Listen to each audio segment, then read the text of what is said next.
Picture this: a single corporation that commands its own army of 260,000 soldiers, twice the size of Britain's military. A company that controls half the world's trade, rules over 200 million people, and generates more wealth than entire nations. This isn't science fiction. This is the true story of history's most powerful corporation. Welcome to today's episode, where we uncover the extraordinary tale of how the East India Company didn't just do business. It invented the very concept of corporate power that dominates our world today. From a small group of 218 London merchants pooling together £70,000 in 1600 to becoming the blueprint for every multinational corporation that would follow. But here's the twist that will shock you. This company didn't just trade goods. It waged wars, signed treaties, collected taxes, and ruled nations. It created the first corporate charter, the first joint stock company, and the first global business empire. Every merger, every hostile takeover, every corporate bailout you see today traces its DNA back to this one company. How did a trading company become more powerful than kings? How did merchants transform into rulers? And what dark lessons did they teach the world about the marriage between private profit and public power? Today, we'll journey through 274 years of corporate evolution, from the London docks to the palaces of Bengal, from trading spices to controlling empires. This is the story of how the East India Company wrote the playbook for corporate dominance that still governs our world today. The corporate revolution starts now. Chapter 1. The birth of a corporate monster. London, December 31st, 1600. In a dimly lit chamber at the Nag's Head Inn, opposite St. Botolph's Church in Bishopsgate, 218 men gather around worn wooden tables. The air is thick with pipe smoke and the weight of ambition. These aren't nobles or knights, they're merchants, and they're about to change the world forever. George, Earl of Cumberland, unfurls a document bearing the royal seal. Queen Elizabeth I has just granted them something unprecedented, a corporate charter that gives them not just the right to trade, but to wage war in her name. The men lean forward as Thomas Smythe, their newly appointed governor, speaks the words that will echo through centuries. We are no longer mere traders. We are the governor and company of merchants of London, trading into the East Indies. Outside, London sleeps, unaware that in this smoky tavern, the modern corporation has just been born. These merchants have done something extraordinary. They've created an entity that can outlive them all, accumulate unlimited wealth, and wield power across oceans. They call it a body corporate and politic. History will call it the beginning of corporate supremacy. The year 1600 marks more than just the dawn of a new century. It marks the birth of an idea so revolutionary that it would reshape human civilization. The joint stock corporation with sovereign powers. But to understand how radical this moment was, you need to understand what came before. For centuries, European trade operated through individual merchants or small partnerships. When you died, your business died with you. Capital was limited, risks were personal, and power was feudal. The Dutch had already begun experimenting with joint stock companies, but the English were about to perfect the model in ways that would make the Dutch East India Company look like a corner shop. The catalyst was Spain and Portugal's stranglehold on Eastern trade. Since Vasco da Gama rounded the Cape of Good Hope in 1498, Iberian powers had monopolized the spice trade through superior naval technology and strategic geographic positioning. But England's stunning defeat of the Spanish Armada in 1588 had changed everything. Suddenly, British merchants saw opportunity where once there had been only Spanish and Portuguese dominance. The group that assembled in 1599 wasn't operating in a vacuum. Ralph Fitch, an English merchant, had spent 9 years making an overland journey to India and Southeast Asia, returning with invaluable intelligence about trade routes, local customs, and profit potential. His reports sparked the imagination of London's merchant class, who began to see that systematic Eastern trade could generate wealth beyond their wildest dreams. But there was a problem. Individual merchants lacked the capital for such ambitious ventures. A single voyage to India required massive upfront investment ships, provisions, trade goods, insurance against pirates and storms. The solution was revolutionary. Pool individual investments into a collective entity that could survive individual deaths, accumulate capital across generations, and spread risk among multiple investors. On September 22, 1599, the merchants made their initial commitment to venture in the pretended voyage to the East Indies, the which it may please the Lord to prosper. What Elizabeth I granted them on December 31, 1600, was unprecedented in its scope. The royal charter didn't just give them trading rights, it gave them quasi-sovereign powers. They could wage war, negotiate treaties, establish fortified settlements, mint coins, and administer justice. In essence, they were creating a company state, a hybrid entity that combined private profit motives with public authority. The charter established a sophisticated governance structure that would become the template for modern corporations. A court of proprietors, shareholders, elected a court of directors who appointed a governor and deputy governor. This separation of ownership and control was revolutionary. It meant that the company could make decisions based on collective shareholder interests rather than individual merchant preferences. Thomas Smythe, the first governor, embodied this new breed of merchant statesman. Unlike traditional traders who focused on individual transactions, Smythe thought systematically about building institutional power. He understood that sustainable profits required not just successful voyages, but political influence, military capability, and administrative sophistication. The company's first voyage, commanded by Sir James Lanchester aboard the Red Dragon in 1601, established the model for future operations. Lancaster didn't just trade.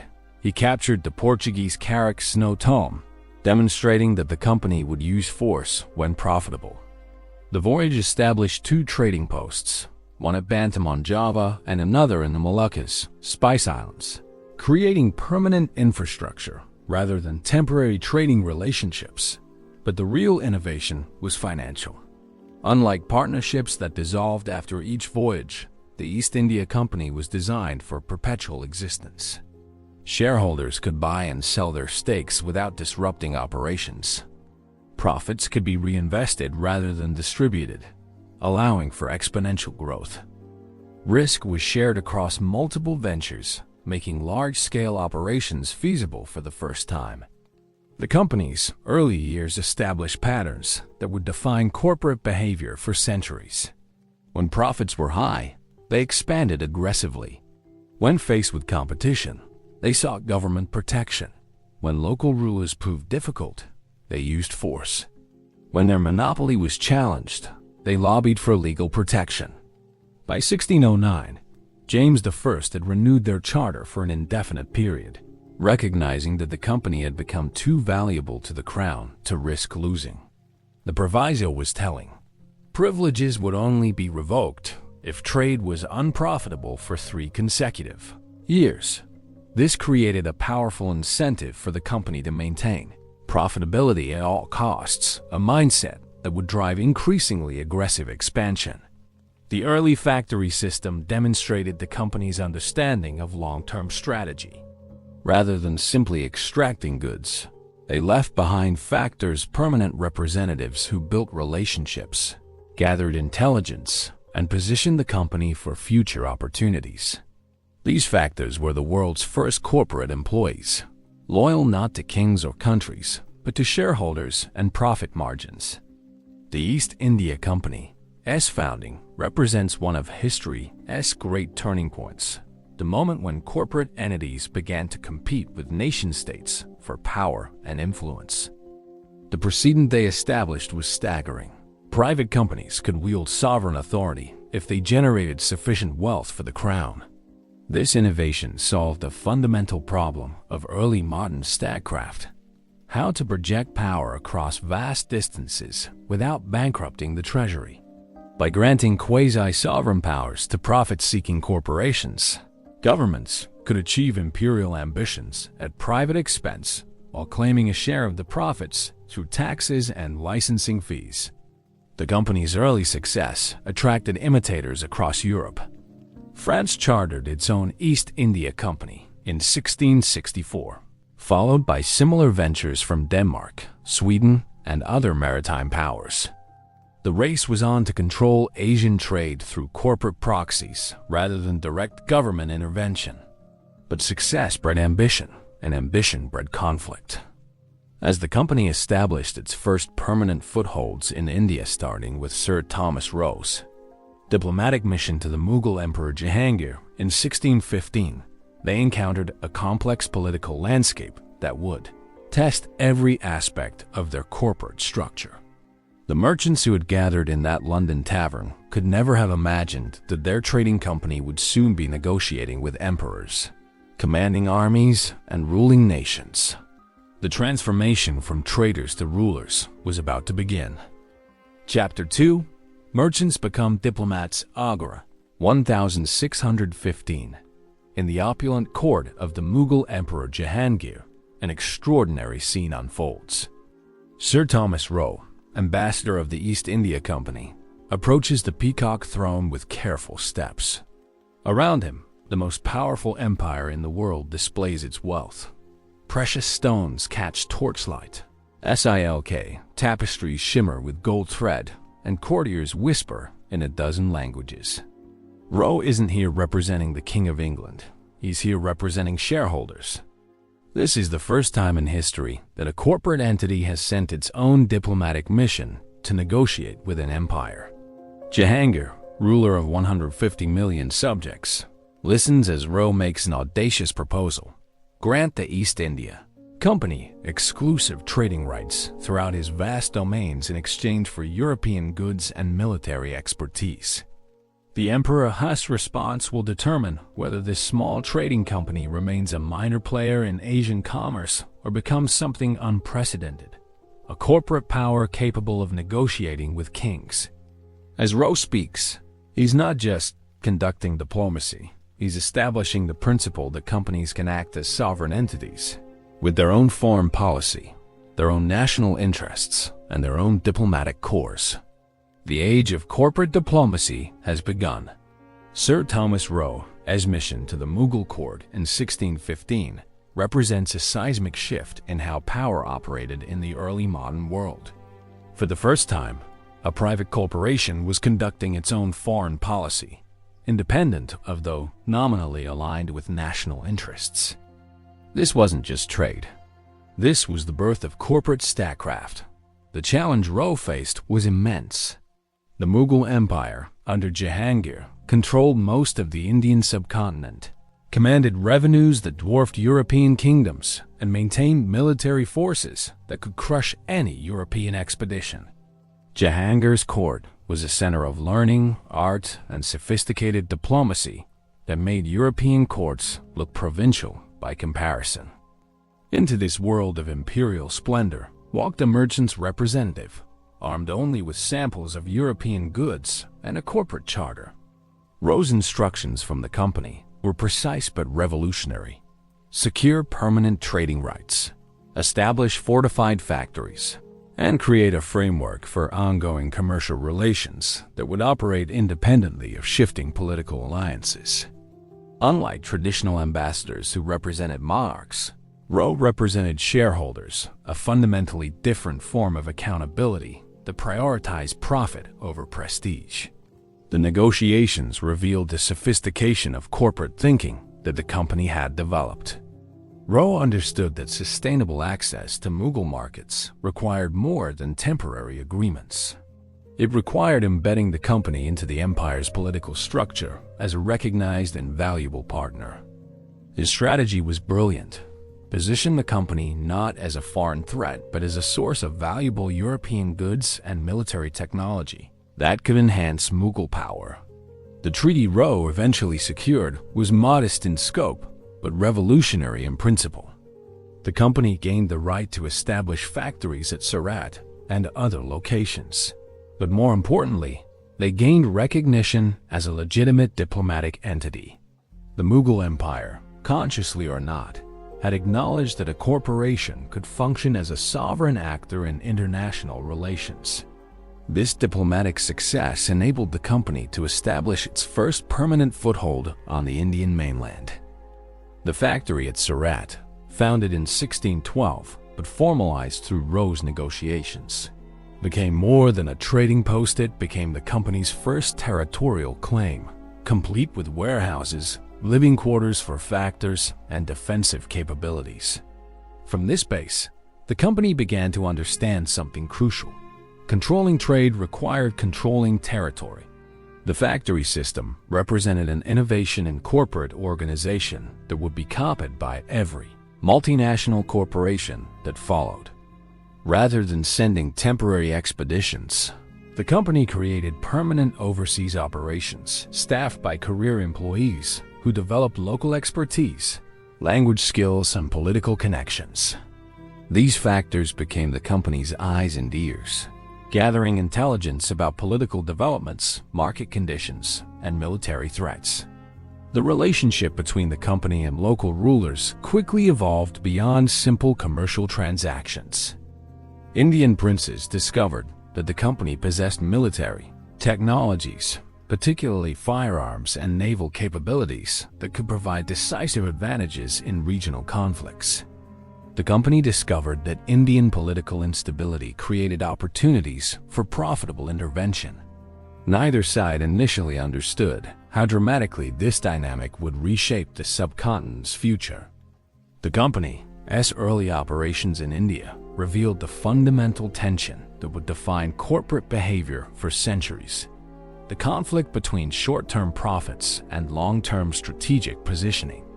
Individual factors were rewarded for immediate returns to shareholders, but the company's survival depended on building political relationships that might not pay dividends for decades. During the 1620s and 1630s, the company expanded its network of factories along the Indian coast, establishing footholds at Masulipatam, Madras, and eventually Calcutta. Each factory represented not just a commercial investment, but a political statement. The company intended to become a permanent feature of Indian political landscape. The transformation of company factors from traders to diplomat administrators happened gradually but inevitably. Men like Francis Day, who established Madras in 1639, found themselves negotiating with local rulers, mediating disputes, and making decisions that affected thousands of lives. They were creating precedents for how corporations would operate in foreign territories, as quasi-governmental entities with their own legal systems, military capabilities, and diplomatic protocols.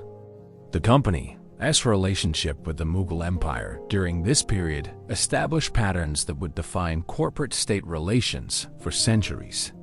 The company offered the empire valuable services, military technology, European goods, naval protection, in exchange for commercial privileges. Both sides benefited, but both sides also became dependent on the relationship in ways that neither fully understood.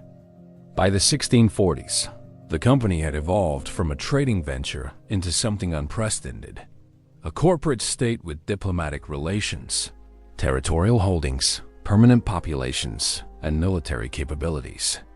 The transformation was gradual enough that neither the company nor its hosts fully grasped its implications until it was too late to reverse. The company's factors developed a sophisticated understanding of Indian politics that would prove crucial in later conflicts.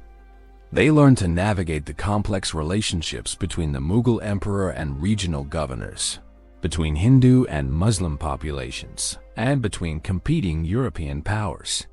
This knowledge became a corporate asset more valuable than any warehouse of spices. The period from 1615 to 1650 represents the company's adolescence. No longer a simple trading venture, but not yet the imperial power it would become. During these crucial decades, the company learned the fundamental lesson that would drive its transformation into a ruling power. In politically unstable regions, neutral commerce was impossible. To protect their investments, they would have to choose sides. To choose sides effectively, they would need military power. To maintain military power, they would need territorial control. To justify territorial control, they would need political authority. The diplomatic phase of the East India Company's development established the crucial precedent that corporations could function as independent actors in international relations. This wasn't just about trade agreements, it was about creating a new category of political entity that combined private profit motives with quasi-sovereign authority. The factory system created during this period became the template for modern multinational operations. Companies learned that successful overseas operations required permanent infrastructure, local expertise, and political relationships that transcended individual transactions. The factors who built these relationships became the world's first multinational corporate executives, responsible for profit and loss in foreign territories. Most importantly, the company discovered that commerce and politics were inseparable in the chaotic political landscape of the declining Mughal Empire. Every trading decision had political implications. Every political relationship affected commercial prospects. This realization set the stage for the company's transformation from a commercial entity into a military and political power. As the 17th century progressed, the company found itself drawn deeper into Indian political conflicts. The decline of Mughal central authority created both opportunities and threats that would force the company to choose between remaining neutral traders or becoming active political players. The choice they made would reshape not just India, but the entire concept of corporate power. The age of corporate warfare was about to begin. Chapter 3: The Rise of Corporate Armies. Madras, 1746. The morning sun illuminates something that would have been unthinkable 50 years earlier: a corporate army preparing for battle. Nearly 2,000 sepoys, Indian soldiers commanded by British officers, march in formation, while cannon emblazoned with the East India Company's coat of arms roll into position. This isn't the British Army defending British territory. This is a private corporation defending its investments with its own military force. Robert Clive, a former company clerk turned military commander, surveys his troops with the calculating eye of a businessman assessing assets. These soldiers don't fight for king or country. They fight for shareholders and profit margins. Their enemy isn't a foreign nation threatening Britain, but French forces threatening the company's commercial interests in the Carnatic Wars. As Clive gives the order to advance, he is crossing a line that no corporate leader has crossed before, using private military force to actively shape the political landscape of an entire subcontinent.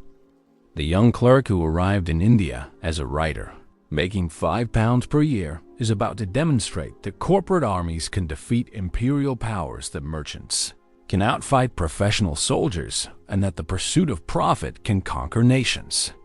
The age of corporate warfare has arrived.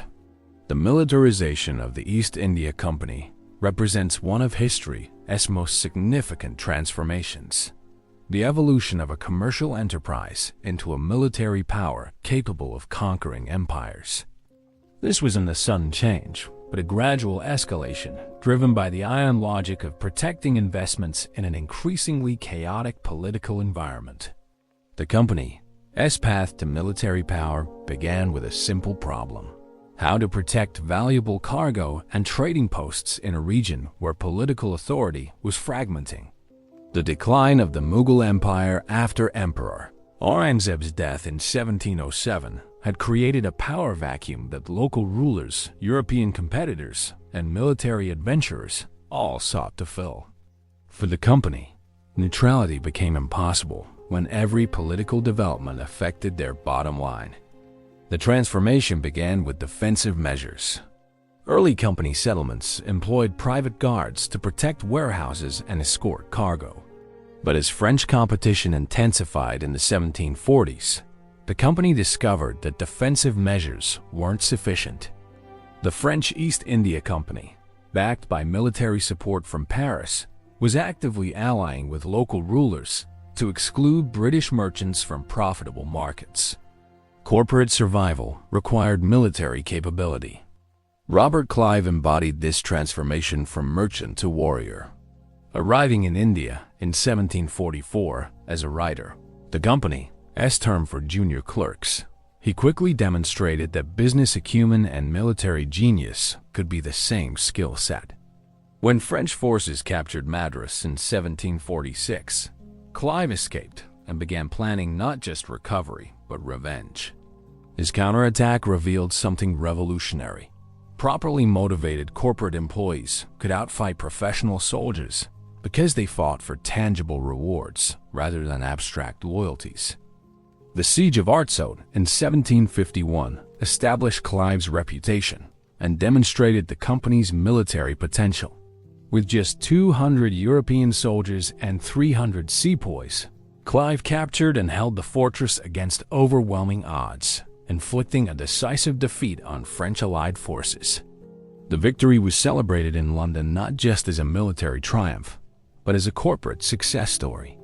Shareholders learned that military investments could yield spectacular returns. The company's military innovations went far beyond European tactics adapted to Indian conditions. They pioneered the integration of European discipline with Indian manpower, creating armies that combined the technological advantages of European warfare with detailed knowledge of local terrain and customs. Sepoys weren't just hired soldiers. They were corporate employees with standardized training, regular pay, and advancement opportunities that transcended traditional caste and religious barriers. The financial implications were staggering. By the 1750s, the company maintained 3 separate presidency armies: Bengal, Madras, and Bombay, with combined forces exceeding 100,000 men. This wasn't just the largest private army in history. It was larger than most national militaries. The cost was enormous, but the returns justified the investment. Military success opened new markets, eliminated competitors, and provided the political leverage necessary for favorable trading agreements. The company's approach to military affairs revealed their understanding of warfare as an extension of business strategy. Unlike national armies that fought for territory or honor, company forces fought for specific commercial objectives, controlling trade routes, eliminating rival merchants, securing favorable treaties with local rulers. This focus made them remarkably effective because every military action had a clear profit motive. The recruitment and management of sepoy armies demonstrated sophisticated understanding of human resources that wouldn't be matched by European militaries for another century. The company offered sepoys regular pay, advancement opportunities, and retirement benefits that were superior to anything available from local rulers. They created merit-based promotion systems that rewarded performance rather than birth or connections. Most importantly, they understood that military effectiveness required not just discipline, but genuine loyalty based on mutual benefit. The integration of military and commercial operations created unprecedented efficiencies. Company armies protected trade routes that generated revenue to fund military expansion. Military victories opened new markets that required additional troops to secure. This self-reinforcing cycle enabled exponential growth in both military capability and commercial profits. The company's military technology combined European innovations with Indian expertise in ways that neither culture could have achieved independently. European firearms and artillery provided decisive advantages in formal battles, while Indian cavalry and local intelligence networks provided mobility and information that European armies lacked. The synthesis created military capabilities that could defeat both European professional armies and traditional Indian forces. The political implications of corporate military power became apparent as the company found itself drawn into the complex succession disputes that characterized the declining Mughal Empire. Local rulers discovered that the company's military support could be decisive in regional conflicts, while the company learned that backing winning candidates in succession disputes could yield enormous political and commercial advantages. By the mid-1750s, the company had become more than a military power. It had become a kingmaker. The ability to determine who ruled in key regions gave the company political influence that transcended their formal commercial charter. They were no longer just seeking trading privileges. They were actively shaping the political landscape to maximize commercial opportunities. The company's military success attracted criticism from competitors and concern from Parliament, but the financial returns silenced most objections. Military investments that initially appeared recklessly expensive generated profits that vindicated the strategy. Shareholders learned that corporate armies weren't just protective measures. They were profit centers that could conquer markets rather than simply accessing them. The militarization of the East India Company established the precedent that private corporations could legitimately employ military force to protect and advance their commercial interests. This wasn't mercenary activity. It was corporate strategy implemented through military means. The company's military success demonstrated that private armies, properly organized and motivated, could outperform national forces when fighting for specific, achievable objectives. The integration of European technology with Indian manpower created military capabilities that neither culture could have developed independently. Most significantly, the company proved that military power and commercial success were mutually reinforcing rather than competing priorities. Military victories opened new markets while commercial profits funded military expansion. This insight would be copied by every colonial enterprise that followed. The company's transformation into a military power set the stage for their most audacious venture, the conquest of entire states rather than just the establishment of trading posts. As regional political authority continued to fragment following the Mughal Empire's decline, the company faced a choice between remaining a commercial enterprise operating within existing political structures or becoming a political power that created its own structures.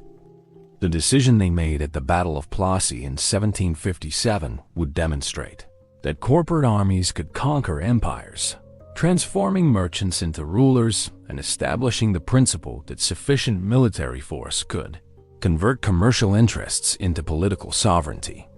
Chapter 4. The Conquest of Bengal. Plassey, Bengal, June 23, 1757. In the pre-dawn darkness, Robert Clive surveys the field where corporate power will be born. 3,000 company soldiers face a Bengali army of 50,000 led by Nawab Siraj ad-Dowlah. The odds are impossible, but Clive knows something the Nawab doesn't. This battle isn't being fought by armies alone. It is being fought by checkbooks, bribes, and corporate espionage. For months, the company has been secretly negotiating with Mir Jafar, the Nawab's military commander, offering him the throne in exchange for betrayal. Gold has changed hands, promises have been made, and loyalties have been purchased. As the sun rises over the battlefield, Clive isn't just commanding soldiers, he's executing the world's first corporate coup.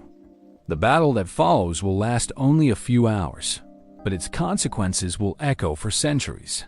When the smoke clears, the East India Company will no longer be just a trading enterprise.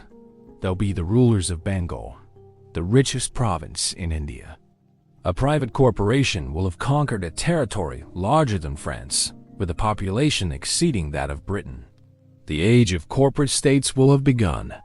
History will call it the Battle of Plassey.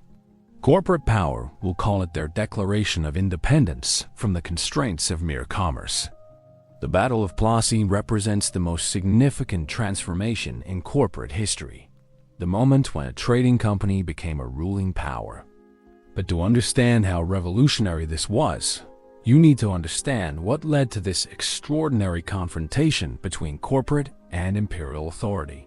The crisis began with the Black Hole of Calcutta incident in 1756, when Nawab Siraj ad-Dowlah captured the company's fort at Calcutta. Approximately 146 European prisoners were allegedly confined in a small dungeon overnight, with only 23 surviving until morning. Whether the deaths were intentional or the result of overcrowding and poor ventilation became irrelevant, the company had its casus belli for total war against Bengali authority. Robert Clive's return to India as a lieutenant colonel in 1755 had positioned the company for exactly this kind of confrontation. Unlike earlier company officials who thought defensively about protecting existing interests, Clive thought aggressively about expanding corporate power through military conquest. His experience in the Carnatic Wars had taught him that Indian political instability created opportunities for determined corporate action. The company's strategy leading up to Plassey demonstrated sophisticated understanding of political warfare that went far beyond military tactics. Rather than relying solely on European military superiority, they employed what modern strategists would recognize as comprehensive information warfare, bribery, espionage, propaganda, and diplomatic manipulation designed to destroy enemy cohesion before the battle began. The key to victory was Mir Jafar, the Nawab's military commander, whom the company secretly approached with an offer that reveals the ruthless calculation of corporate thinking. The company promised to make Mir Jafar the new Nawab of Bengal in exchange for his betrayal of Siraj ad-Dowlah during the battle. This wasn't just military strategy, it was corporate acquisition through political manipulation. The financial arrangements surrounding Mir Jafar's treachery established precedents for how corporations would operate in politically unstable regions for centuries to come. The company promised him not just political power, but ongoing financial support, protection from rivals, and a share of Bengal's revenues. They were essentially franchising political authority to a local partner while retaining ultimate control over economic policy. The battle itself was almost anticlimactic. When Mir Jafar's forces refused to fight or actively supported the company, the Bengali army collapsed. Clive's 3,000 troops defeated 50,000 enemies not through superior tactics, but through superior corruption. The company had demonstrated that enough money could buy enough betrayal to topple any government. The immediate aftermath of Plassey revealed the company's transformation from merchants to rulers. Rather than simply extracting tribute and returning to commerce, they installed Mir Jafar as a puppet ruler while establishing parallel institutions that gave them effective control over Bengal's administration. They weren't just conquering territory. They were creating new forms of political organization that prioritized corporate interests over traditional governmental functions. The economic implications were staggering. Bengal was the richest province in India, generating annual revenues of approximately £2 million, more than many European kingdoms. Control over Bengali finances gave the company resources that dwarfed their previous commercial profits. They had discovered something that would define corporate behavior for centuries. Political control was more profitable than commercial competition. The company's administration of Bengal established the template for corporate governance of conquered territories.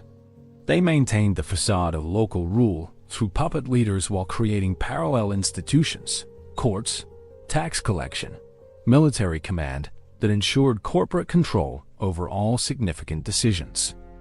This dual system allowed them to claim legitimacy through traditional authority while exercising power through corporate structures. The transformation of company employees from traders to administrators happened remarkably quickly. Men who had been calculating profits from spice transactions found themselves collecting taxes from millions of subjects, administering justice in criminal cases, and making decisions that affected the fate of ancient cities. The company was creating the world's first multinational corporate bureaucracy. The grant of the Diwani, the right to collect taxes from the Mughal Emperor Shah Alam II in 1765, provided legal legitimacy for what the company had already achieved through military conquest. The emperor, reduced to a pensioner dependent on company support, formally recognized their right to administer Bengal's finances. A private corporation had become a legal sovereign over 20 million people. The financial management of Bengal revealed both the opportunities and dangers of corporate rule. The company's shareholders expected immediate returns on their investment in conquest, but effective administration of a complex society required long-term thinking that conflicted with quarterly profit expectations. The tension between shareholder demands and administrative responsibility would plague corporate governance for centuries. The company's military success at Plassey enabled further expansion through a combination of conquest and alliance. The precedent they had established that corporate military power could overthrow established governments encouraged them to intervene in succession disputes throughout India.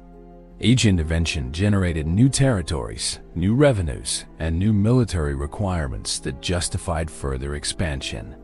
The political ramifications extended far beyond India. European observers recognized that the company had demonstrated something unprecedented. A private corporation could conquer and administer territories larger than most European kingdoms. The implications for the balance between corporate and state power were profound and largely unrecognized at the time. The Battle of Plassey represents the birth of the modern corporate state, an entity that combines private profit motives with sovereign political authority. The company's victory demonstrated that sufficient military force, combined with political manipulation and financial resources, could enable private corporations to overthrow established governments and rule conquered territories. The precedent established at Plassey influenced corporate behavior for centuries. The lesson that political control was more profitable than commercial competition encouraged corporations to seek political influence as a business strategy. The template of public governments providing legitimacy for corporate control became standard practice in colonial enterprises worldwide. Most significantly, Plassey proved that corporations could function as sovereign entities independent of their national origins. The company's rule over Bengal was corporate rule, not British rule. Shareholders, not subjects of the crown, were the ultimate beneficiaries of conquest. The victory also revealed the fundamental tension that would define corporate governance: the conflict between short-term profit maximization and long-term administrative responsibility. As rulers of Bengal, the company discovered that extracting maximum immediate profits could destabilize the very territories that generated those profits. The company's transformation from merchants to rulers set the stage for the greatest challenge in corporate history: governing a vast, diverse population while satisfying shareholders who expected constantly increasing returns on their investment in empire. Chapter 5. The Corporate Empire Expands. Seringapatam, 1799. Tipu Sultan, the Tiger of Mysore, lies dead among the ruins of his fortress capital. Around his body, East India Company soldiers systematically loot the treasury that financed 2 decades of resistance to corporate expansion. This isn't just another military victory. It is the completion of a corporate conquest that began at Plassey 42 years earlier. General Richard Wellesley surveys the scene with satisfaction. The company now controls virtually the entire Indian subcontinent through a combination of direct rule and puppet alliances. What began as a trading venture has become the largest corporate empire in human history, ruling over 200 million people across territory larger than Europe. The death of Tipu represents more than the end of the last major Indian resistance to corporate rule. It represents the perfection of a new form of imperialism. The company has proven that private enterprise, properly organized and sufficiently capitalized, can conquer civilizations that have endured for millennia. They've created something unprecedented: an empire run by shareholders rather than subjects, where profit margins matter more than national glory, and where quarterly earnings reports determine the fate of nations. As Wellesley orders Tipu's famous mechanical tiger to be shipped to London as a trophy, he's completing the corporate colonization of a subcontinent. The expansion of the East India Company's empire following Plassey represents the systematic application of corporate strategy to territorial conquest. Unlike traditional empires that expanded for glory, security, or religious mission, the company expanded for shareholders. Each new territory had to justify itself through return on investment. The company's expansion strategy combined military conquest with sophisticated political manipulation that modern strategists would recognize as hybrid warfare. Rather than simply defeating enemies and imposing direct rule, they perfected the art of creating dependent allies who provided legitimacy while surrendering real authority. This approach was both more cost-effective and more sustainable than traditional imperial conquest. The subsidiary alliance system, perfected by Governor-General Richard Wellesley, became the template for corporate imperialism. Local rulers maintained their titles and ceremonial authority in exchange for accepting company control over foreign policy, military affairs, and taxation. The arrangement provided the company with territorial control while minimizing administrative costs and political resistance. The Mysore Wars, 1767 to 1799, demonstrated the company's evolution from opportunistic intervention to systematic conquest. Hyder Ali and his son Tipu Sultan represented the most serious challenge to company expansion. Intelligent, militarily sophisticated rulers who understood that corporate power posed an existential threat to independent Indian states. Their resistance forced the company to develop new levels of military capability and political strategy. Tipu Sultan's efforts to modernize Mysore's military and ally with France revealed his understanding that defeating the company required more than military tactics. It required challenging the entire system of European colonial exploitation. His letters to Napoleon seeking alliance against British interests show that he grasped the global implications of the company's success in ways that many contemporary European leaders did not. The company's victory over Mysore wasn't just military, it was technological, financial, and organizational. Company armies combined European discipline with Indian manpower, advanced artillery with local knowledge, and professional leadership with systematic logistics. But their decisive advantage was institutional. They could sustain losses and continue fighting because they represented corporate rather than personal authority. The Maratha Wars, 1775 to 1818, completed the company's domination of the subcontinent while demonstrating their sophisticated understanding of divide and conquer strategies. Rather than confronting the Maratha Confederacy as a unified entity, the company exploited internal divisions and succession disputes to defeat Maratha powers piecemeal. Each victory weakened remaining resistance while providing resources for subsequent campaigns. The company's treatment of defeated enemies revealed their understanding of conquest as corporate acquisition rather than personal vendetta. Rulers who submitted were often maintained in reduced circumstances as pensioners, while territories were systematically reorganized to maximize revenue generation. The company was creating the world's first systematically exploitative corporate state. The administrative innovations developed during this expansion phase established precedents for modern multinational corporations. The company created standardized procedures for territorial acquisition, revenue collection, and local administration that could be implemented across diverse cultural and geographical contexts. They were pioneering the systematic extraction of wealth from conquered territories. The presidency system dividing the company's territories into Bengal, Madras, and Bombay presidencies demonstrated sophisticated understanding of corporate organization. Each presidency operated with significant autonomy while remaining accountable to the overall corporate structure. This decentralized approach enabled efficient administration of vast territories while maintaining unified strategic direction.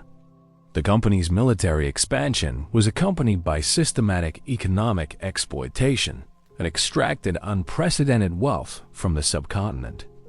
Traditional Indian textile production was reorganized to serve British markets. with raw materials exported to Britain and finished goods imported back to India at premium prices. This economic restructuring created the template for colonial exploitation that would be copied worldwide. The development of the opium trade during this period reveals the company's willingness to pursue profits regardless of moral considerations. Company-controlled opium production in Bengal was systematically expanded to force open Chinese markets, creating the economic foundation for the Opium Wars, while addicting millions of Chinese consumers to a company-controlled product. The company's territorial expansion coincided with the systematic destruction of traditional Indian political and economic structures. Local manufacturing was displaced by British imports. Traditional rulers were reduced to pensioners, and ancient administrative systems were replaced by corporate bureaucracy designed to maximize revenue extraction rather than promote local welfare. The speed of this transformation was unprecedented in human history. In less than a century, the company had conquered a subcontinent, destroyed traditional political systems, reorganized entire economies, and created new forms of administrative control that prioritized corporate profits over human welfare.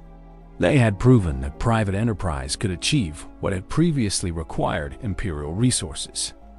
The intellectual and cultural impact of company rule during this period established patterns that would influence colonial policy for centuries.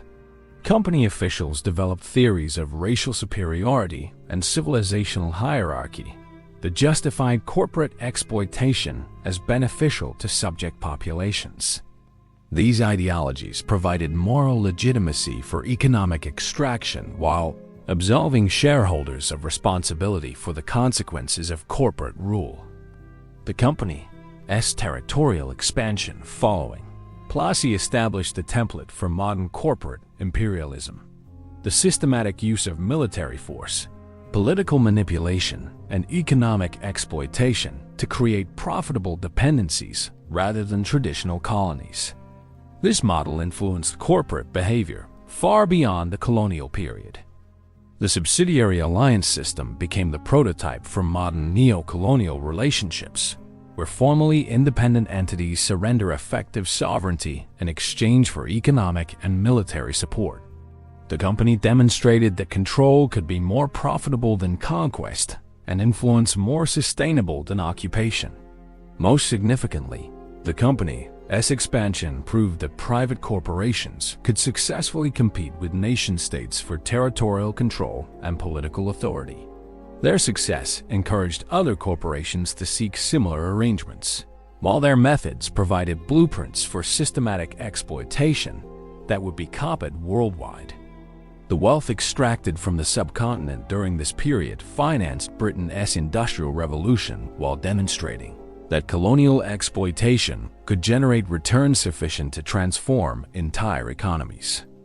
The company had discovered the fundamental principle of modern capitalism: systematic extraction of wealth from peripheral territories to finance development in core regions. But success created new challenges. As the company's empire grew, so did the complexity of governing diverse populations with different traditions, languages, and expectations. The tension between corporate profit maximization and administrative responsibility was about to create the greatest crisis in the company's history. Chapter 6. The Price of Corporate Greed, Calcutta, 1770. In the boardrooms of Fort William, East India Company officials calculate profits while outside their windows. The Bengal Famine claims 10 million lives, one-third of the province's population. The accounting is coldly efficient. Revenue collection continues on schedule despite mass starvation, maintaining shareholder dividends while entire villages disappear. Warren Hastings, the company's Governor General, reviews reports that reveal the moral bankruptcy of corporate rule. Rice exports from Bengal increased during the famine's peak, shipped to markets where higher prices could be obtained while local populations died from lack of food they had grown themselves. The company says revenue collection not only continued during the crisis, it increased by 10% to compensate for reduced agricultural output. This isn't incompetence or oversight. It is the logical result of a system that prioritizes shareholder returns over human welfare. The company has created an empire where profit maximization takes precedence over governing responsibility, where quarterly earnings matter more than millions of lives, and where corporate efficiency means extracting maximum wealth regardless of human cost. As Hastings signs orders for continued revenue collection from starving provinces, he is demonstrating the fundamental flaw in corporate governance, the impossibility of serving both shareholders and subjects when their interests conflict. The Bengal Famine of 1770 represents the inevitable consequence of subordinating governmental responsibility to corporate profit maximization. The company's response to the crisis revealed the fundamental incompatibility between shareholder capitalism and humane governance, establishing patterns of corporate behavior that persist to this day. The famine's causes were complex monsoon failures, crop diseases, and economic disruption, but the company's policies transformed a natural crisis into a human catastrophe. Their systematic extraction of Bengal's wealth had eliminated the traditional reserves that societies maintained for emergency relief, while their monopoly control over grain trade prevented market mechanisms that might have alleviated suffering. The company's revenue collection policies during the famine demonstrated their understanding of governmental authority as a profit-generating mechanism rather than a public trust. Despite widespread starvation, they not only maintained but increased tax collection, reasoning that reduced agricultural output required higher rates to maintain shareholder returns. This decision condemned millions to death while preserving corporate dividends. The moral implications were clear to contemporary observers, but the legal structure of corporate governance made humanitarian response nearly impossible. Company officials were accountable to shareholders in London, not subjects in Bengal. Their legal obligation was profit maximization, not public welfare. The famine demonstrated that these obligations were irreconcilable when crisis demanded choosing between corporate profits and human lives. The company's monopoly control over Bengal's grain trade enabled them to export rice while local populations starved. Market logic dictated selling to buyers who could pay highest prices, which meant international markets rather than starving Bengali peasants. The invisible hand of market forces guided grain away from those who needed it most toward those who could afford it. Best a preview of how corporate capitalism would operate globally. The administrative response to the famine revealed the inadequacy of corporate structures for crisis management. Company officials were trained to maximize revenue extraction, not provide disaster relief. Their institutional knowledge centered on profit optimization, not public health management. When crisis demanded rapid humanitarian response, corporate bureaucracy proved catastrophically inadequate. The long-term economic consequences of the famine demonstrated the short-sightedness of corporate profit maximization. The deaths of 10 million people represented the destruction of Bengal as productive capacity farmers who would have generated future revenues, artisans who would have created valuable goods, merchants who would have facilitated profitable trade. Corporate focus on immediate returns had destroyed the foundation of future profitability. The famine also revealed the political dangers of corporate rule. Mass death created instability that threatened the company's control, while survivor testimony spread throughout India, demonstrating the consequences of corporate governance.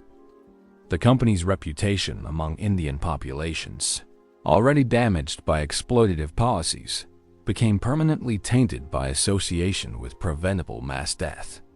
The British Parliament's investigation of the famine marked the beginning of systematic governmental oversight of corporate power. MPs demanded explanations for how a British corporation could preside over such catastrophic loss of life while maintaining profitable operations. The hearings established precedents for holding corporations accountable for the social consequences of their profit-seeking activities. The company's defense of their actions during the famine revealed their understanding of corporate responsibility as limited to shareholder interests. They argued that they had fulfilled their legal obligations by maintaining profitability despite adverse conditions, and that responsibility for public welfare belonged to governmental rather than corporate authorities. This narrow interpretation of corporate accountability would influence business ethics for centuries. The intellectual response to the famine among British officials demonstrated the development of ideologies that justified corporate exploitation. They argued that market forces, properly functioning, would have prevented the famine through price signals that encouraged increased production and reduced consumption. Government intervention in market mechanisms was blamed for exacerbating the crisis, absolving corporate policies of responsibility. Adam Smith's analysis of the famine in The Wealth of Nations provided intellectual framework for understanding the conflict between corporate profit maximization and public welfare. Smith argued that the company's monopoly power distorted market mechanisms that would otherwise have provided relief, while their focus on shareholder returns prevented the benevolent intervention that effective governance required. The famine's impact extended far beyond Bengal, influencing European understanding of the relationship between corporate power and political authority. Critics argued that the disaster demonstrated the fundamental unsuitability of corporate entities for governmental functions, while defenders maintained that better corporate management rather than structural reform was the appropriate response. The company's financial performance during the famine, maintaining dividends while populations starved, established the principle that corporate fiduciary duty to shareholders superseded humanitarian obligations to subject populations. This prioritization would characterize corporate behavior during subsequent crises, from industrial disasters to economic collapses. The Bengal famine established the moral framework that would define critiques of corporate power for centuries. The conflict between profit maximization and human welfare, the inadequacy of market mechanisms during crises, and the danger of subordinating governmental functions to corporate interests. The famine demonstrated that corporate structures, however efficient for commercial purposes, were fundamentally unsuited to governmental responsibilities that required prioritizing public welfare over private profit. This insight influenced subsequent debates about corporate regulation, social responsibility, and the appropriate limits of private power. The British Parliament, as response to the famine, increased oversight and gradual assumption of governmental functions, established precedents for governmental intervention when corporate activities threatened public welfare. The company's inability to govern humanely while maintaining profitability became the justification for gradually transferring administrative authority to Crown-appointed officials. Most significantly, the famine revealed the global implications of corporate power concentration. The deaths of 10 million people in Bengal affected global markets, political stability, and economic development in ways that transcended regional boundaries. Corporate decisions made in London boardrooms had consequences that rippled across continents, establishing patterns of global economic integration that prioritize corporate profits over local welfare. The famine marked the beginning of the company's transformation from an independent corporate empire to a governmentally supervised commercial entity, as British authorities recognized that corporate rule was incompatible with imperial responsibility. Chapter 7. Parliament Strikes Back. Westminster, 1773. In the House of Commons, Lord North rises to address the greatest crisis in corporate governance that Britain has ever faced.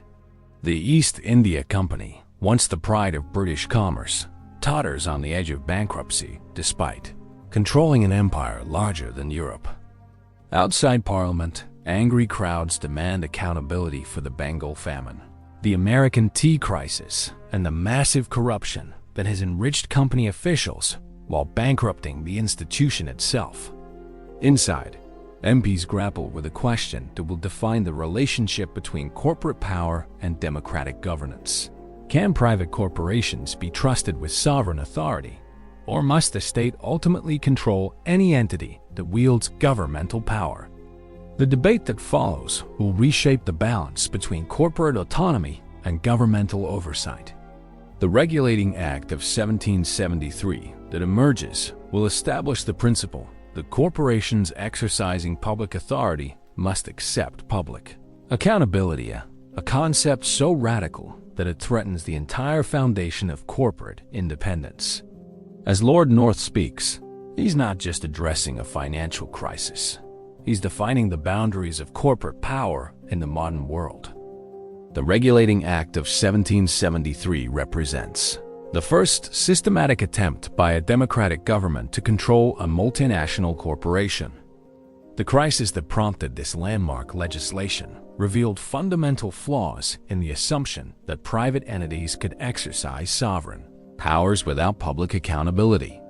The company's financial collapse seemed impossible to contemporary observers. Here was an entity that controlled territories, generating revenues larger than most European kingdoms, commanded armies that had conquered empires, and possessed trade monopolies that should have guaranteed perpetual profitability. Yet by 1772, they faced immediate bankruptcy, despite or perhaps because of their vast territorial possessions. The contradiction lay at the heart of corporate governance. The conflict between maximizing shareholder returns and administering conquered territories responsibly. The company's officials had systematically extracted wealth from Indian territories to pay dividends to London shareholders, depleting the very resources needed for effective administration. They had killed the goose that laid golden eggs through excessive greed. The corruption that characterized company operations during this period established patterns of corporate malfeasance that would be replicated in subsequent crises. Company officials used their governmental positions to enrich themselves through private trading, accepting bribes from local rulers, and manipulating currency exchanges.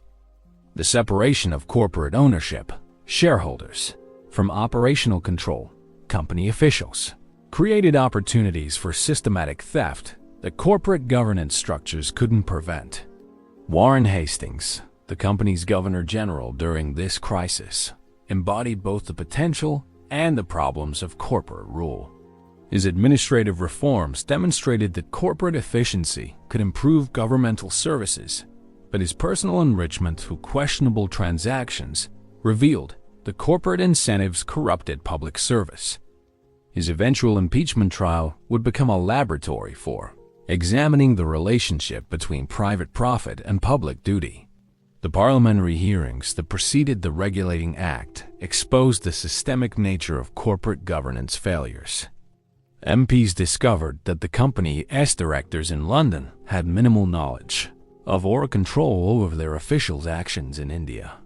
The distance between corporate headquarters and operational territories enabled systematic fraud while maintaining plausible deniability for senior management. The testimony of returned company officials nicknamed nabobs for their conspicuous wealth revealed the scale of exploitation that corporate rule had enabled. Men who had departed Britain as middle-class clerks returned as millionaires, having accumulated fortunes that dwarfed aristocratic wealth through questionable means. Their ostentatious displays of wealth became symbols of corporate corruption that outraged public opinion. The Regulating Act established several revolutionary principles that would influence corporate regulation for centuries. First, it asserted governmental authority to investigate and control corporate activities when they affected public welfare. Second, it established the principle that corporate charters were privileges granted by the state that could be modified or revoked when corporate behavior threatened public interests. Third, it created oversight mechanisms that gave government officials direct authority over corporate decision-making. The appointment of a governor general with enhanced powers represented a compromise between corporate autonomy and governmental control. The company retained nominal authority over its territories, but key decisions required approval from crown-appointed officials who were accountable to Parliament rather than shareholders. This dual authority structure became the template for regulating powerful corporations while maintaining private enterprise. The Act's financial provisions demonstrated governmental understanding that corporate bailouts required public control over corporate governance. The £1.4 million loan came with conditions that limited dividend payments, restricted expansion activities, and required governmental approval for major strategic decisions. Parliament had discovered that rescuing failing corporations required accepting responsibility for their future activities. The creation of the Board of Control under Pitt's India Act of 1784 further refined the balance between corporate and governmental authority. The board provided systematic oversight of company activities while maintaining the corporate structure that had proven effective for commercial operations. This model influenced subsequent approaches to regulating powerful corporations. The resistance of company shareholders to governmental oversight revealed the fundamental tension between private property rights and public accountability. Shareholders argued that their private investment entitled them to operational control, regardless of the public consequences of corporate actions. Parliament countered that corporate exercise of sovereign powers created public responsibilities that transcended private property rights. The debate over corporate accountability during this period established intellectual frameworks that continue to influence discussions of corporate social responsibility. Critics argued that corporations exercising public functions must accept public oversight, while defenders maintained that market mechanisms provided sufficient accountability through profit and loss incentives. The international implications of British efforts to control the company influenced how other European powers approached corporate regulation. The French and Dutch observed British struggles with corporate governance as they managed their own East India companies, learning lessons about the dangers of granting excessive autonomy to commercial entities exercising sovereign powers. The Regulating Act of 1773 and subsequent parliamentary interventions established the modern framework for corporate accountability to democratic institutions. The principle that corporations exercising public authority must accept public oversight became fundamental to regulatory philosophy in democratic societies. The British experience with company regulation influenced constitutional thinking about the relationship between private economic power and public political authority. The recognition that sufficiently powerful corporations could threaten democratic governance led to ongoing efforts to balance corporate autonomy with public accountability. The precedent established during this period that governments could intervene in corporate governance when corporate activities threatened public welfare provided justification for subsequent antitrust legislation, financial regulation, and corporate social responsibility requirements. Most importantly, the parliamentary debates over company regulation revealed that the fundamental question wasn't whether to regulate corporate power, but how to regulate it effectively while maintaining the benefits of private enterprise. This balance would define economic policy in democratic societies for centuries to come. The company's experience with governmental oversight demonstrated that corporations could adapt to regulatory constraints while maintaining profitability. The reforms didn't destroy the company, but redirected its activities toward more sustainable and socially responsible practices. This insight would influence subsequent approaches to corporate regulation that sought reform rather than destruction of powerful economic institutions. Chapter 8. The Opium Empire Canton, 1839. Commissioner Lin Zexu watches as 20,000 chests of East India Company opium dissolve in lime and salt water, destroying £2 million worth of drugs that have addicted millions of Chinese citizens. This dramatic act of defiance against corporate power will trigger the First Opium War, but it represents something more significant: a civilization's desperate attempt to resist corporate colonization of their people's minds and bodies. The opium burning at Human represents the collision between two incompatible worldviews. Chinese concepts of governmental responsibility for public welfare versus corporate principles of profit maximization, regardless of social consequences. Commissioner Lin's famous letter to Queen Victoria asking, "Where is your conscience?" reveals his inability to comprehend how a supposedly civilized nation could permit, indeed, protect corporate activities that destroy human lives for private profit. As the smoke rises from burning opium, it carries with it the last hope that traditional governmental authority could resist corporate power backed by military force. The company's response to this challenge will demonstrate that when sufficient profits are at stake, corporations will use any means necessary, including war, to protect their market share. The age of corporate drug dealing has reached its crisis point. The East India Company's opium trade represents the ultimate expression of corporate immorality, the systematic poisoning of an entire civilization for shareholder profit. This wasn't incidental to their business model. It was central to their financial strategy, generating revenues that financed their entire Indian empire while demonstrating the lengths to which corporations would go when freed from moral constraints. The origins of the opium trade lay in the company's chronic trade deficit with China. Chinese demand for European goods was minimal, but European demand for Chinese tea, silk, and porcelain was enormous. This created a massive outflow of silver from Europe to China that threatened to bankrupt European treasuries. The company needed a product that Chinese consumers would buy in quantities sufficient to balance this trade deficit. Opium provided the perfect solution. It was habit-forming, creating guaranteed repeat customers. It was compact and valuable, minimizing transportation costs. And it could be produced in company-controlled territories in Bengal, providing complete supply chain control. Most importantly, addiction created demand that transcended normal market considerations. Addicted consumers would pay any price for continued supply. The company's development of opium cultivation in Bengal demonstrated their sophisticated understanding of agricultural economics and supply chain management. They didn't simply purchase opium from independent cultivators. They reorganized entire regions to focus on opium production, providing seeds, technical assistance, and guaranteed purchase agreements that made opium cultivation more profitable than food production. The transformation of Bengali agriculture to serve the opium trade reveals the company's willingness to subordinate food security to corporate profits.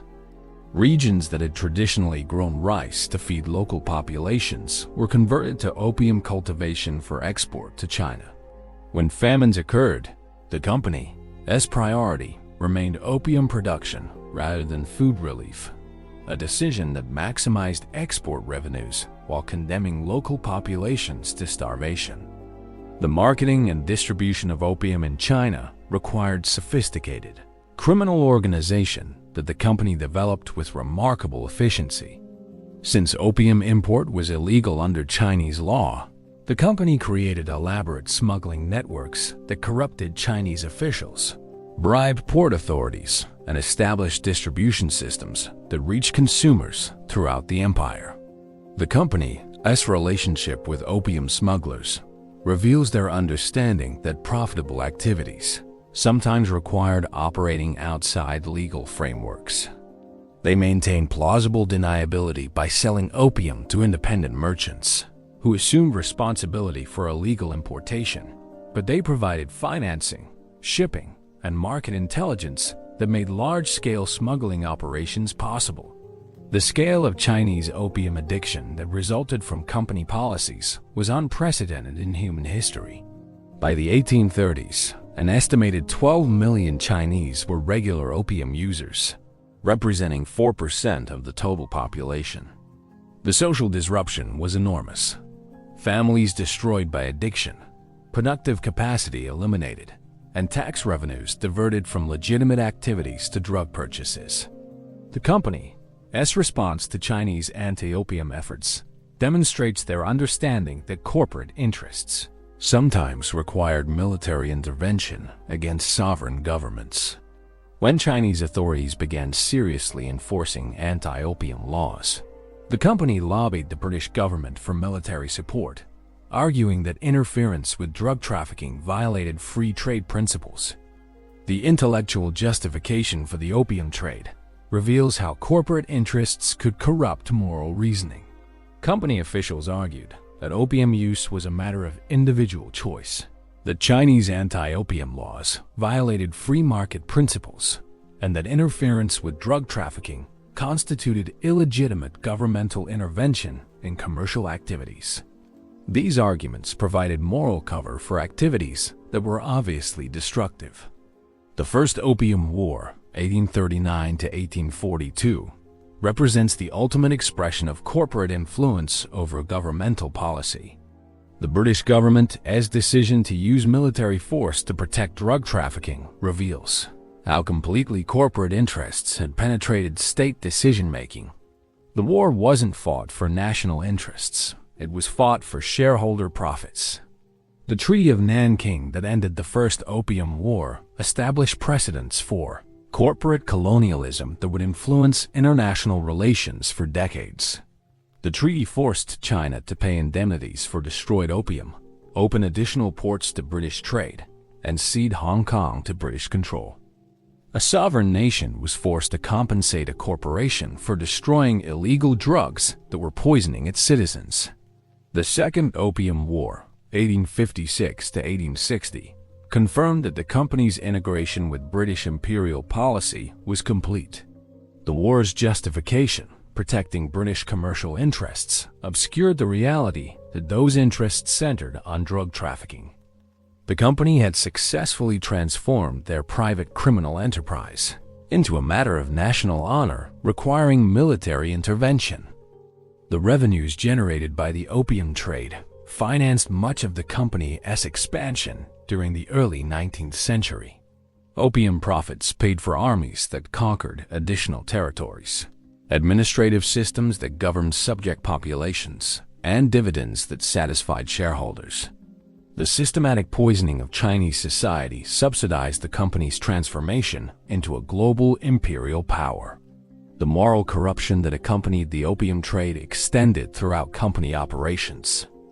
Officials who profited from drug trafficking found it easier to justify other forms of exploitation, while shareholders who accepted dividends generated by addiction became complicit in activities they would have condemned in other contexts.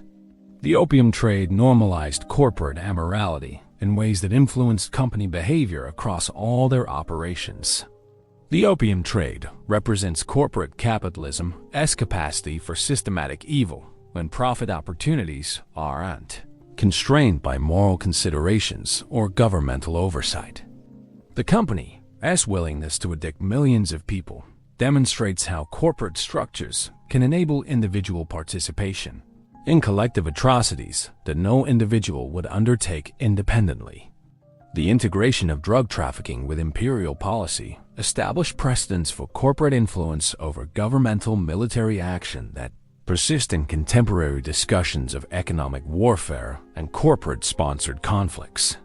The company proved that sufficiently powerful corporations could mobilize national military resources to protect private commercial interests. The intellectual justifications developed to defend the opium trade free market principles, individual choice, anti-governmental regulation, became standard arguments for corporate resistance to social responsibility. The company pioneered rhetorical strategies that portrayed corporate critics as enemies of economic freedom rather than defenders of public welfare. Most significantly, the opium trade demonstrated that corporate profit maximization, unconstrained by moral considerations, could generate revenue sufficient to corrupt entire governmental systems. The company's success in mobilizing British military resources to protect drug trafficking revealed the danger of allowing corporate interests to determine national policy. The moral bankruptcy revealed by the opium trade contributed to growing British criticism of company rule, setting the stage for the final crisis that would end corporate sovereignty and establish the principle that some activities were too dangerous to be left to private enterprise. Chapter 9. The Great Rebellion Meerut. May 10, 1857. Sepoy Mangal Pandey raises his musket against his British officers. But he's not just rebelling against military discipline. He's challenging the entire system of corporate rule that has dominated India for a century. The cartridges that sparked this mutiny are greased with cow and pig fat, offending both Hindu and Muslim religious sensibilities. But the anger runs far deeper than religious grievance. For millions of Indians, the East India Company has become synonymous with cultural destruction, economic exploitation, and spiritual contamination. The sepoys who refuse to bite the offending cartridges aren't just protecting their religious beliefs, they're rejecting the corporate system that has systematically dismantled their civilization while enriching distant shareholders. As the rebellion spreads from Meerut to Delhi, from Bengal to central India, it carries with it a century of accumulated rage against corporate colonialism. This isn't just a military mutiny, it's a civilizational uprising against the principle that private corporations can legitimately rule nations, extract wealth from conquered peoples, and transform ancient societies to serve shareholder interests. The Great Rebellion of 1857 will determine whether corporate rule can survive popular resistance, or whether some forms of power are too inherently illegitimate to maintain through force alone. The Indian Rebellion of 1857 represents the inevitable consequence of corporate rule's fundamental illegitimacy, the uprising of a conquered people against an economic system that prioritized shareholder profits over human dignity. While the immediate trigger was religious offense, the deeper causes lay in a century of systematic exploitation that had transformed corporate efficiency into popular oppression. The company's policies in the decades preceding the rebellion had systematically alienated every sector of Indian society while maintaining the illusion of legitimate governance. The doctrine of lapse, which allowed the company to annex states whose rulers died without direct heirs, revealed the purely extractive nature of corporate rule territories were valuable for their revenue potential, not their cultural significance or historical legitimacy. The systematic destruction of traditional Indian industries to serve British manufacturing interests had created economic grievances that transcended regional or religious divisions. The company's policy of importing British textiles while restricting Indian manufacturing had devastated local economies that had supported complex social networks for centuries. Artisans, merchants, and agricultural workers all suffered from corporate policies designed to maximize British economic advantages. The company's interference with traditional religious and social practices revealed their misunderstanding of the relationship between cultural respect and political legitimacy. Policies aimed at modernizing Indian society, widow remarriage laws, sati prohibition, Christian missionary encouragement were often sensible from utilitarian perspectives, but catastrophically insensitive to the cultural foundations that provided meaning for millions of people. The sepoy armies that formed the backbone of company military power had become laboratories for the cultural conflicts that corporate rule generated. Sepoys were required to serve anywhere in the company's territories, violating traditional caste restrictions on travel across saltwater. They were paid less than European soldiers while providing the military force that sustained corporate rule. Most importantly, they were required to implement policies that often contradicted their personal beliefs and cultural values. The annexation of Awadh in 1856 demonstrated the company's transformation from a commercial enterprise that worked within existing political structures to a conquering power that eliminated traditional authorities whenever profitable. Awadh's ruler was pensioned off despite governing effectively, and the province was reorganized according to corporate efficiency principles that ignored centuries of established custom and legitimate expectation. The rebellion's spread reveals the extent to which corporate rule had created a unified opposition among previously divided communities. Hindu and Muslim sepoys cooperated despite religious differences. Rural peasants and urban artisans joined forces despite economic competition. Regional rulers set aside territorial disputes to resist corporate expansion. The company had succeeded in creating the unity among their subjects that had previously been impossible. The company's response to the rebellion revealed the fundamentally military nature of corporate rule. Despite their claims to provide beneficial governance, their authority ultimately rested on force rather than consent. When that force was challenged, they had no legitimate foundation for their continued rule-only superior weaponry and British military support. The brutality of the company's suppression efforts demonstrated that corporate rule, when threatened, would employ any means necessary to protect shareholder interests. The systematic destruction of Delhi, the mass executions of suspected rebels, and the collective punishment of entire communities revealed that corporate efficiency, when applied to suppression, became systematic atrocity. The racial rhetoric that emerged during the rebellion showed how corporate exploitation had corrupted British understanding of their relationship with Indian subjects. Company officials who had previously justified their rule through claims of beneficial administration now portrayed Indian resistance as racial rebellion that threatened civilizational order. The transformation of economic exploitation into racial conflict enabled more extreme suppression measures. The rebellion's failure revealed the military limitations of traditional resistance to modern corporate power.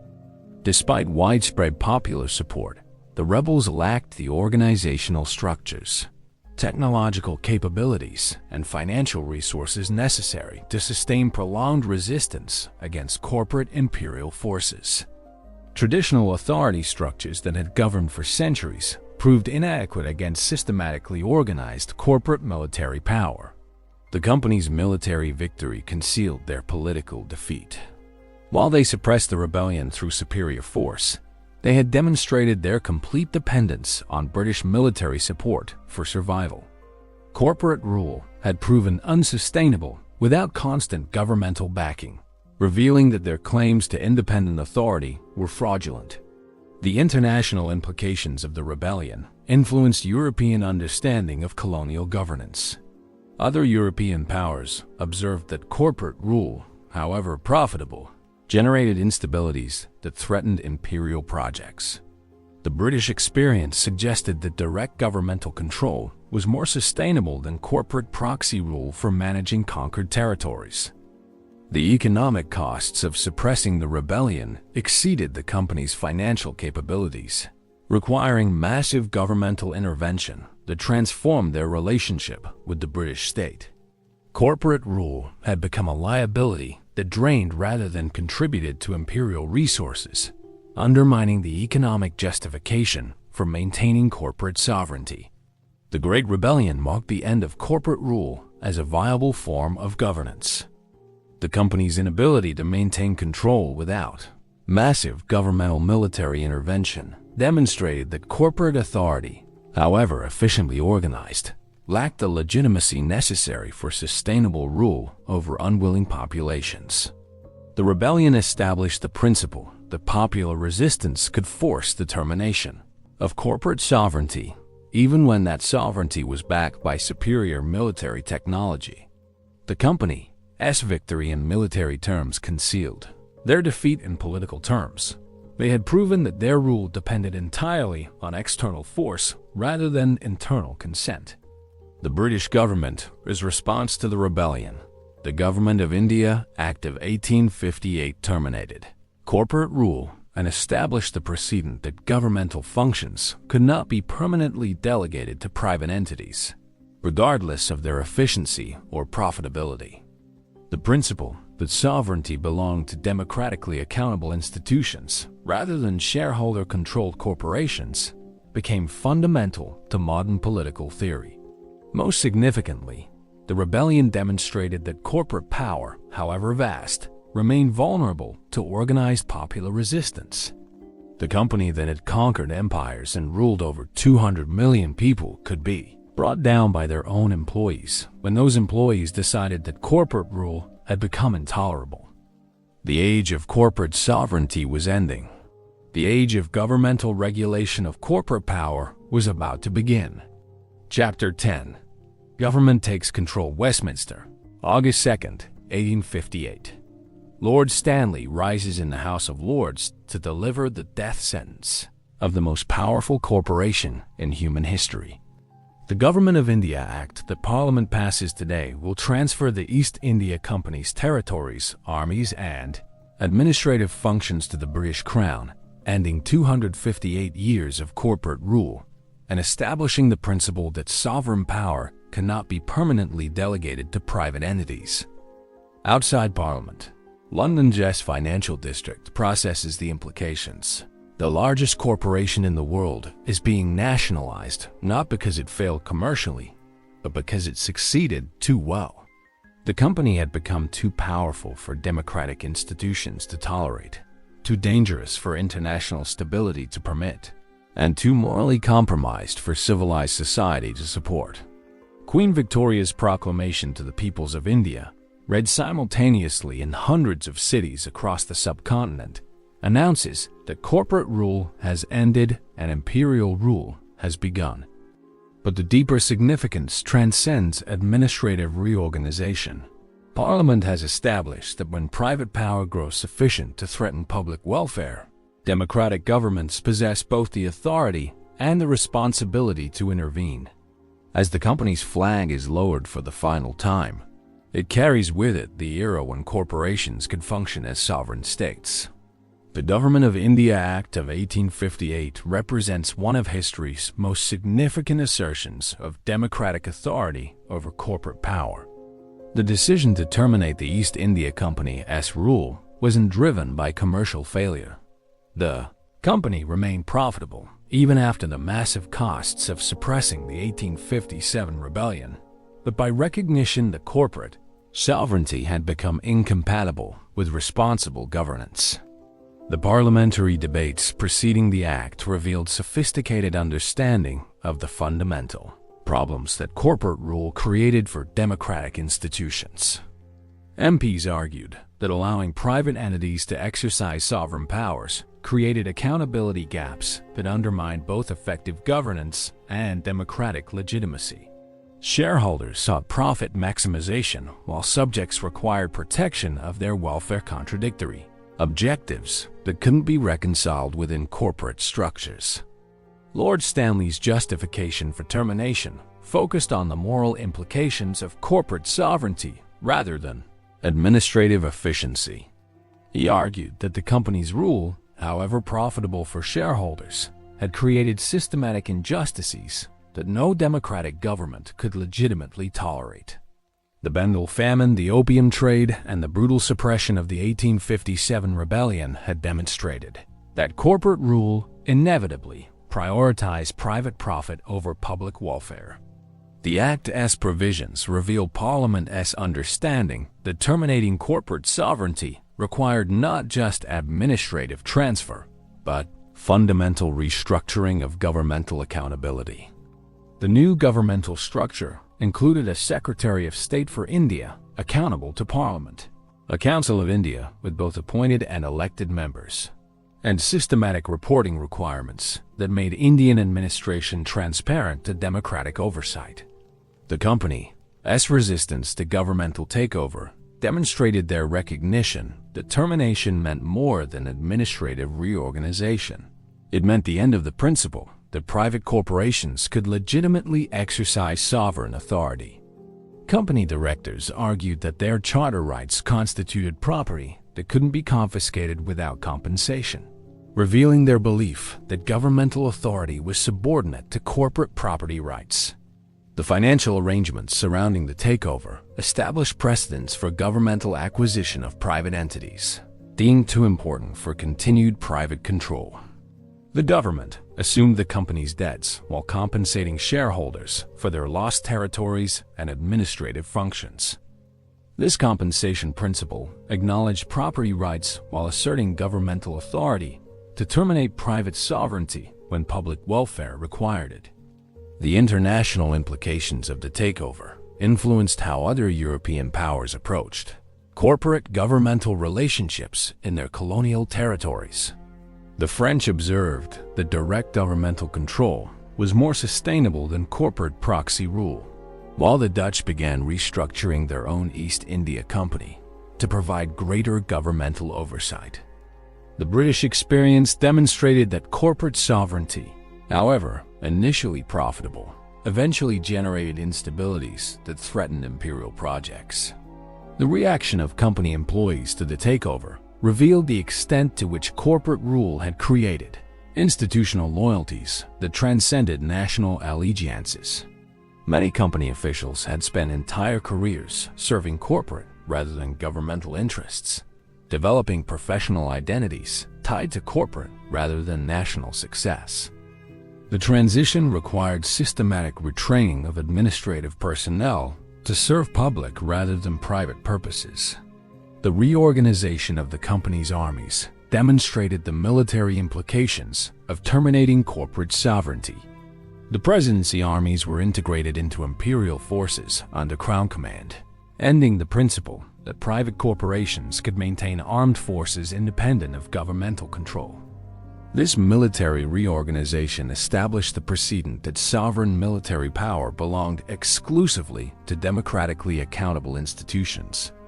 The company's continued existence after the transfer of sovereign functions illustrated Parliament's understanding that terminating governmental authority didn't require destroying corporate commercial activities.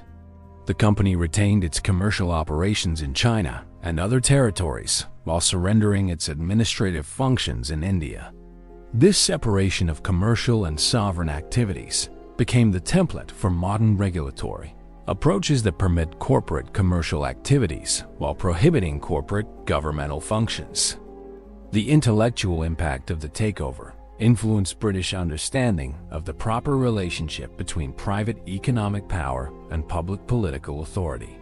The company's experience demonstrated that excessive private power could threaten democratic institutions, requiring systematic governmental intervention to preserve democratic governance.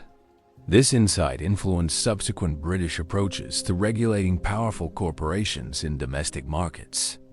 The economic consequences of the takeover revealed the financial costs of corporate sovereignty for both private shareholders and public treasuries. While shareholders lost their governmental revenues, taxpayers gained administrative control over territories that generated substantial revenues for the imperial treasury. The financial calculations suggested that corporate sovereignty was expensive for democratic societies, regardless of its profitability for private investors. The legal precedents established by the takeover influenced subsequent governmental approaches to regulating powerful corporations. The principle that governmental charter grants could be revoked when corporate activities threatened public welfare became fundamental to corporate law in democratic societies. The Act established that corporate privileges were grants from democratic institutions, rather than inherent rights that existed independently of governmental authority. The Government of India Act of 1858 established a fundamental principle that democratic governments possess ultimate authority over private corporations, regardless of those corporations' size, profitability, or historical privileges. The termination of corporate sovereignty demonstrated that private entities exercising public authority must remain accountable to democratic institutions. The precedent established by the takeover influenced regulatory philosophy in democratic societies for the next century and beyond. The principle that corporate power, however efficiently organized, cannot supersede democratic authority became fundamental to antitrust legislation, financial regulation, and corporate accountability requirements. The Act demonstrated that governmental intervention in corporate governance could be economically beneficial as well as politically necessary. The territories that had generated private profits for shareholders continued generating public revenues for taxpayers, while improved governance increased long-term economic productivity and political stability. Most importantly, the takeover established that corporate evolution towards sovereign power represented a threat to democratic governance that required systematic governmental response.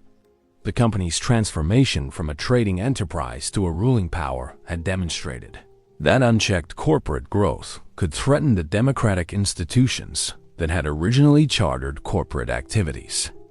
The end of corporate sovereignty marked the beginning of the modern relationship between democratic governments and powerful corporations, a relationship characterized by corporate commercial freedom within democratically determined boundaries rather than corporate autonomy from democratic accountability. Chapter 11. The Corporate Revolution's London, June 1, 1874.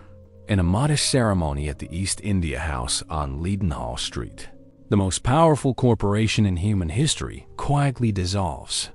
The final shareholders' meeting authorizes the distribution of remaining assets and the formal termination of the company that had ruled empires, commanded armies, and invented the modern multinational corporation. There are no crowds, no protests, no dramatic speeches, just clerks filing papers that end 274 years of corporate revolution. But the company's dissolution marks a beginning rather than an ending. In boardrooms across London, entrepreneurs study the company's history not as a cautionary tale, but as an instruction manual. They've learned that corporations can become more powerful than governments, that private enterprises can rule territories larger than nations, and that shareholder capitalism can reshape civilizations to serve profit maximization. The DNA of corporate power that the East India Company perfected: limited liability, perpetual existence, separation of ownership and control, global operations, political influence, military capability, has already spread throughout the global economy. Every modern corporation, from the smallest startup to the largest multinational, carries genetic code that traces back to that royal charter granted in 1600. The corporate revolution didn't, and with the company's dissolution, it achieved total victory. The East India Company's legacy extends far beyond its historical impact on British imperialism or Indian development. The corporate structures, governance mechanisms, and operational strategies that the company pioneered became the foundation for every modern business enterprise. Understanding this legacy reveals how thoroughly the company's innovations shaped contemporary economic life. The joint stock structure that enabled the company's initial formation remains the fundamental architecture of modern capitalism. The principle that investors can pool capital while limiting individual liability to their investment created the foundation for large-scale enterprise that characterizes modern economies.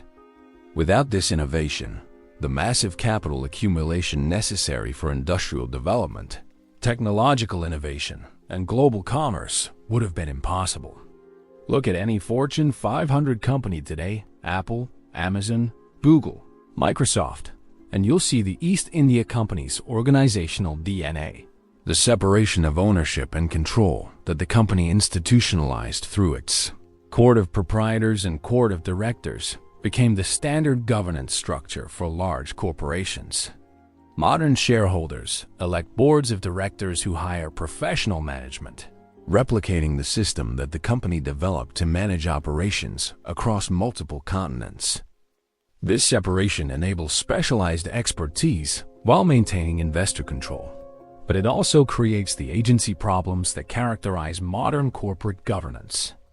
When Apple's CEO makes decisions that prioritize quarterly earnings over long-term innovation, when Amazon's executives choose rapid expansion over worker welfare, when pharmaceutical companies price life-saving drugs based on profit maximization rather than public health, they were following behavioral patterns that the East India Company established centuries ago.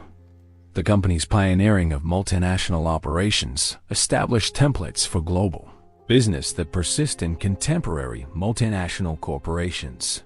Their factory system maintaining permanent overseas operations staffed by career employees with local expertise became the standard approach for companies operating across cultural and geographical boundaries.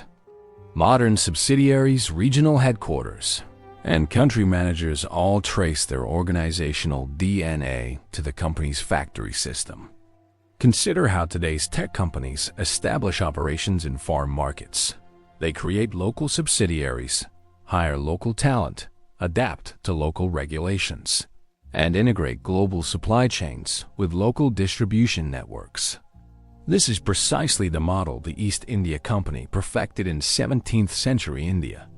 When McDonald's adapts its menu for local tastes while maintaining global brand standards, when Netflix creates region-specific content while leveraging global technology platforms, when Tesla builds local manufacturing while coordinating global supply chains, they're implementing strategies that the company pioneered. The integration of commercial and political activities that characterize the company's operations presaged the political influence that large corporations wield in contemporary democracies. The company's lobbying of Parliament for favorable legislation, their influence over governmental policy through personal relationships, and their ability to mobilize state resources for private commercial purposes establish patterns that continue to characterize corporate governmental relations. Modern corporate lobbying, campaign contributions, and the revolving door between government service and corporate employment all follow precedents that the company established. When oil companies influence environmental policy, when tech companies shape privacy legislation, when pharmaceutical companies affect healthcare regulation, they're using influence mechanisms that the East India Company perfected. The company demonstrated that systematic corporate political engagement could generate returns on investment that exceeded purely commercial activities. The company's approach to technological innovation and knowledge transfer created precedents for how modern corporations manage intellectual property and competitive advantages. Their systematic gathering of information about foreign markets, their development of local expertise, and their integration of diverse technological traditions became standard practices for multinational corporations operating in unfamiliar environments. Today's data-driven corporations follow patterns that the company established centuries ago. When Google collects user data to improve search algorithms, when Amazon uses customer information to optimize logistics, when Facebook leverages social networks to target advertising, they're implementing information strategies that trace back to the company's intelligence gathering operations across Asia. The global supply chains that the company developed to move goods from production centers to consumer markets established the logistical frameworks that enable modern global commerce. Their coordination of shipping, insurance, financing, and distribution across multiple continents demonstrated that systematic organization could overcome geographical barriers to create integrated global markets. Modern just-in-time manufacturing, global logistics coordination, and integrated supply chain management all follow organizational principles that the company pioneered. When Apple coordinates iPhone production across dozens of countries, when Walmart manages global inventory systems, when Amazon enables same-day delivery across multiple continents, they're scaling up logistical capabilities that the company first demonstrated. The company's financial innovations, particularly their development of long-term debt financing and equity markets, created the capital market structures that fund modern economic development. Their ability to raise capital for long-term investments in uncertain overseas ventures established precedents for how modern corporations finance expansion, research and development, and strategic acquisitions. The London Stock Exchange, venture capital financing, and modern investment banking all evolved from financial mechanisms that the company pioneered. When startups raise venture capital for global expansion, when corporations issue bonds to finance long-term projects, when private equity firms acquire undervalued assets for systematic improvement, they are reusing financial tools that the company helped create. The corporate culture that the company developed, emphasizing meritocratic advancement, systematic training, and institutional loyalty over personal relationships, became the template for modern professional management. Their creation of career paths for talented individuals, regardless of social background, established precedents for corporate meritocracy that continue to influence business culture. Modern corporate human resources management, performance evaluation systems, and professional development programs all follow patterns that the company established. When companies recruit globally for talent, when they provide systematic training for career advancement, when they create institutional loyalty through stock options and promotion opportunities, they re-implementing human resource strategies that the company pioneered. The company's approach to risk management through diversification, insurance, and strategic planning created frameworks that modern corporations use to navigate uncertain business environments. Their systematic analysis of political risks, market conditions, and competitive threats established methodologies that remain fundamental to corporate strategy. Modern corporate risk assessment, scenario planning, and strategic diversification all follow analytical frameworks that the company developed. When corporations hedge against currency fluctuations, when they diversify operations across multiple markets, when they develop contingency plans for political instability, they're using risk management tools that the company pioneered. The East India Company, as most significant legacy, lies not in its specific historical achievements, but in its demonstration that private corporate entities could accumulate power sufficient to rival nation-states. This precedent continues to influence contemporary debates about corporate power, governmental regulation, and democratic accountability. The company proved that systematic organization, long-term strategic thinking, and effective use of technology could enable private entities to achieve objectives that had previously required governmental resources. This insight has encouraged corporate ambition while warning democratic societies about the need for systematic oversight of corporate power concentration. Today's regulatory frameworks, antitrust legislation, financial oversight, environmental protection, labor rights all evolved from responses to corporate power concentration that the company first demonstrated. The principle that corporate privileges are grants from democratic societies rather than inherent rights remains fundamental to regulatory philosophy, even as corporations continue testing the boundaries of that principle. Most importantly, the company demonstrated that corporate evolution towards sovereign power represents a recurring challenge for democratic governance. The patterns they establish commercial success leading to political influence enabling further commercial expansion, and eventual conflict between corporate interests and public welfare continue to characterize the relationship between powerful corporations and democratic institutions. Understanding the company's legacy helps contemporary societies navigate the ongoing challenge of maintaining democratic control over corporate power while preserving the benefits of private enterprise. As we close this extraordinary journey through the rise and fall of the East India Company, the parallels to our modern world are impossible to ignore.